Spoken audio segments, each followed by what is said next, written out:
Hello everybody, let's talk about selectors, champion selectors, and I hope you're doing well on this fine day. You've got many champions to choose from when you get the reunion tokens. If you don't know all about the reunion tokens situation, you had to do the Crucible. You've got to do it by a certain length of time. You get an objective that pops in your thing. You've also got another opportunity to get another token in the reunion solo event. This one here, the 14-day one, which you get as part of this last one here. You get to select it. It goes down to Throne Break at the lowest. And then you can get another token another token in your, I don't know why there's an arrow there, go away arrow. You can get another one in your calendar as part of your daily login. I don't know if it's for everybody or a certain amount. Either way, you can choose to exchange them for either the 6-star Nexus Hero Crystal, which you can get up to, well, maybe 3, maybe not, maybe 1 or 2.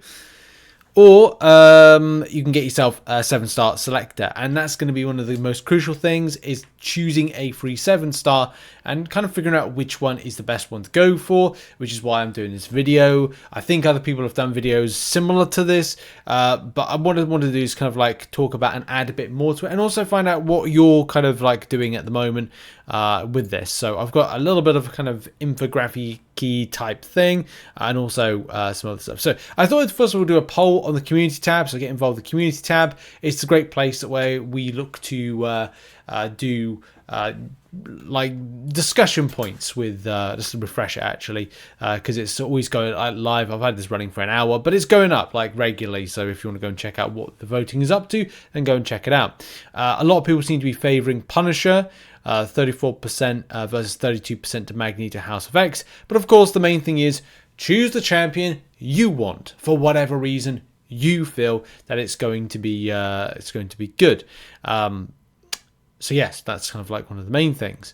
But yeah, there's a lot of people that are picking different stuff. You know, Slick Nick Marvel is picking Man Thing. Behavior is picking White Magneto, Immortal Hulk. House of X, as I don't even have a single 4-star Magneto. That's important. Incredibly torn between Mags and Punisher 2099, and that's something even Yeet says that we need to return back to, because that's definitely a thought with that one. By the way, I did mess up on this. I did have Misty Knight as the champion to put in. It was meant to be put Misty Knight in the comment. Was it like that's it, put Misty Knight in the comments if you want her. Now I messed up because, and I can't edit this because obviously that is what it is, but it was meant to be Misty Knight in the comments if you want her, but I decided to change it last minute because I thought that it might be best to kind of figure out are people actually interested, and because you can only have that's the annoying thing, isn't it? You can only have 5 in the poll. You can't extend the poll to 6. So look, it is what it is. But yeah, hopefully it clarifies that. People going, why is Immortal Hulk a her? No, that's it. If you wanted the explanation, I just explained it. But what champions are you choosing? Let's have a look, and let's look at some interesting options. Now I've graded these in a way that I feel that people are going with. I mean, the quick answer is I do think a lot of people will favour Punisher 2099. Or to a lesser degree, Magneto. I've put some reasons as to why I believe that these champions are good. But Punisher 2099 does have some things interesting within his kit. And it's very difficult to find any kind of cons to the particular character in general. So by building his battery, you're able to have access to things that are going to be helpful. It's either damage or it's utility. I'm not a huge fan of the champion based on that. I don't like thinking about too many things when I'm playing characters, champions in game. I like to kind of like just focus on the flow of the battle and not thinking, oh, I'm up to this amount. Oh, I need to kind of like top left-hand corner. I'm not big on looking into the top left-hand corner. I'm focusing, and that's just really happened as I get older and kind of focusing in on stuff in the game and getting bamboozled with like trying to focus on very wonky and janky AI a lot of the time. But he's good. It's great damage, great rotation, quick to access, but also you have to then rebuild that charge. You build that charge better if you're going up against enemies that have buffs. He has regen, power control, and you can access that pretty easily, and quick access to stun with heavy attack.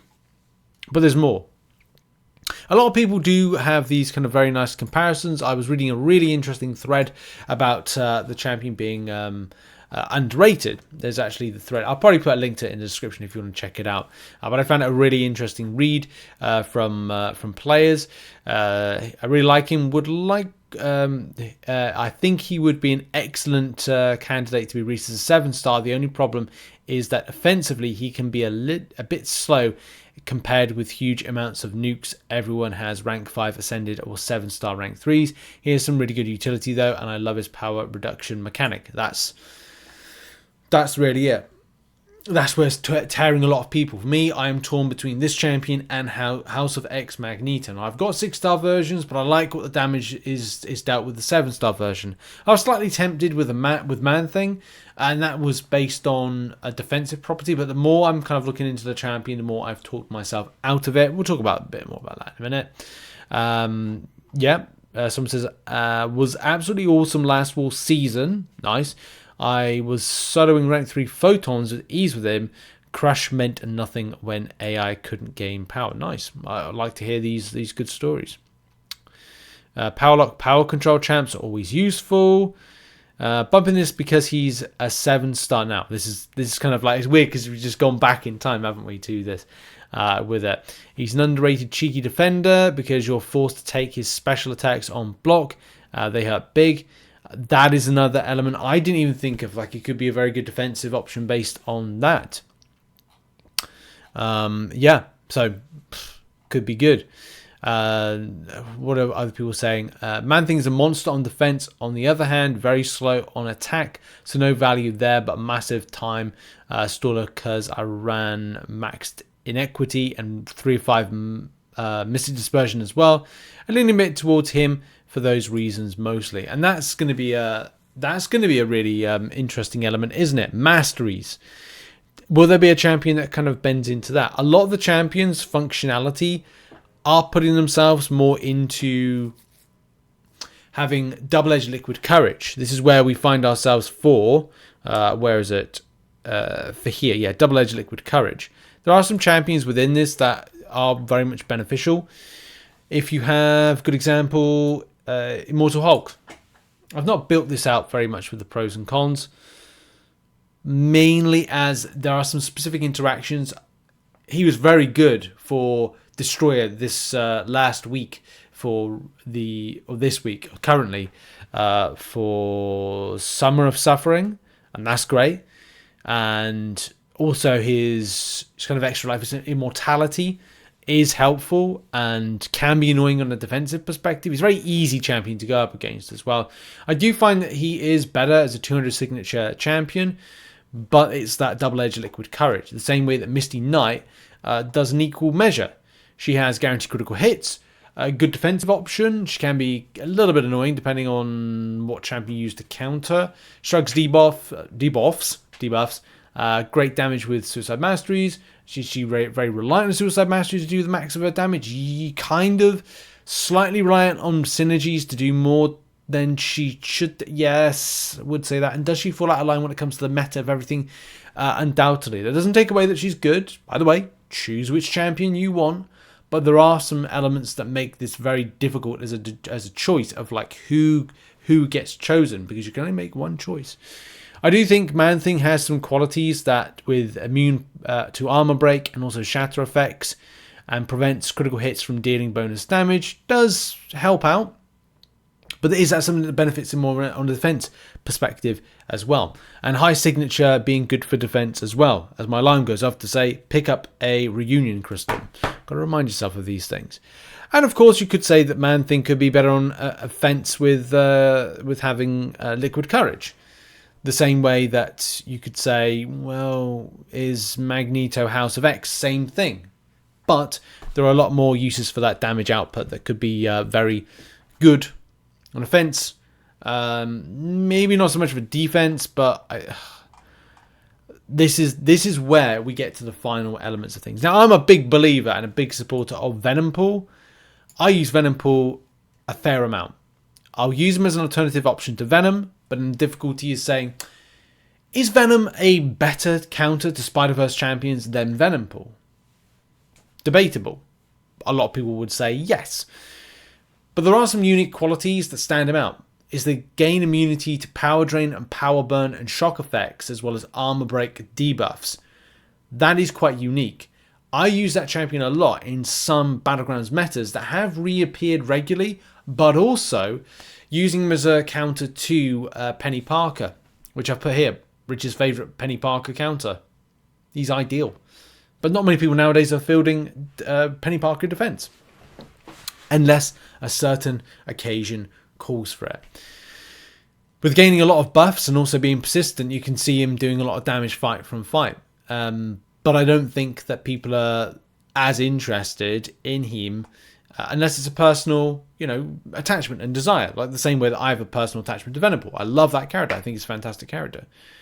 But for me, I think it's going to be solely down to 2 champions. And that will be White Magneto, or Magneto House of X, because he's got an alternative to Red Magneto, if you've already binned one off, especially with something like Crucible. And also the prowess buff access is very quick, is very good, and also the extent of damage that can be done. I don't necessarily say he needs to be awakened to be good, the same way that you could say like Punisher 2099 doesn't need to be awakened to be good. They're both equally good in their own right, but it's something that, it does help for them to be awakened for some things. And that's really going to be it, isn't it? Like, well, the signature ability, you're going to have to worry about these champions being unawakened, or a higher chance of being unawakened for you. Like Punisher 2099, I've got a rank 3 version. I'm glad I've not taken it any further. The signature ability is last minute upgrade to Punisher's general for Arsenal allows him to begin each fight with an additional 25% charge of his nanotech battery. Also gains a new nanotech automatic effect, so he's able to kind of like ramp quicker, which is important. Opponent has 3 bars of power, 40% of the battery is drained to drain 0.6 bars of power. So it's kind of good for power control, the more higher signature you have. But it's not necessarily taken away from the fact that the champion is very good. And also, Magneto House of X, just finally. The champion itself, with a signature ability, has Magneto's bleed and armor break debuffs gain up to X amount of duration based on how much bonus special damage he's gaining from prowess effects. So, of course, it's just helpful to do those duration increase, more bleed, more armor break debuff duration, and also knocking out an opponent grants an additional persistent charge, which is somewhat helpful if you're using the champion to regularly put on that passive parry. It just helps out. So torn, I think, is the word between choices, and it seems like I'm not alone in that particular thought, that people are torn in their kind of decision making for it between Punisher 2099 and House of X Magneto. So I feel if you're making a decision, by the way, again, to reiterate, make the decision that you want on your own. That's up to you. But it seems like if you are torn between those 2 characters, you're not alone. But Venom Pool is very cool, so is Man-Thing, and can be very helpful. But I think a lot of players are looking for the utility damage element, and maybe frustrating defender with Punisher 299, and also looking for a very powerful attacker in Magneto House of X, which if you've seen some of the videos, he's doing a lot of damage. Anyway, that's been a video. Who are you choosing? If you didn't get out to the community tab, check out some other content located on the screen. I'll see you all very soon, and bye-bye for now.